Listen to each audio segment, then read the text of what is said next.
ಹಾಸ್ಕೊಂಬಲ್ಗವ್ರೆ. ಯಾಕೆಂದರೆ ಒಬ್ಬರಿಗೆ ಒಂದು ದಾನ ಅನ್ನೋದು ಇಲ್ಲ, ಧರ್ಮ ಅನ್ನೋದು ಇಲ್ಲ.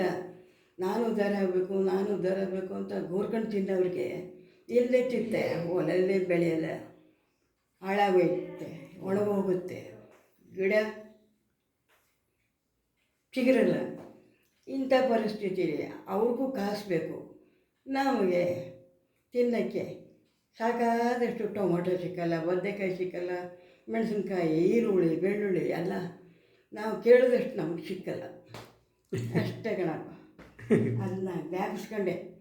ಸೀಮೆ ಬದನೆಕಾಯಿ ಬೆಳೆದ್ಬಿಟ್ಟು ಜಂಕ್ ಮೇಲೆಲ್ಲ ತುಂಬೋಗಿತ್ತು ಅಂತಂದಲ್ಲ, ಅದನ್ನು ಒಂದು ಸೀಮೆ ಬದನೆಕಾಯಿ ಹಾಕಿ ನಾವು ಊಟ ಮಾಡಲಿಲ್ಲ, ಮಗುಗೆ ಶೀತ ಆಗುತ್ತೆ ಅಂತ. ಅಕ್ಕಪಕ್ಕದವರು ಕೊಟ್ಟರೆ ಅವರು ಕಾಸು ತಗೊಂಡು ಅವರು ಕಾಸು ಕೊಟ್ಟರು ರೂಢಿಯಾಗಿಲ್ಲ.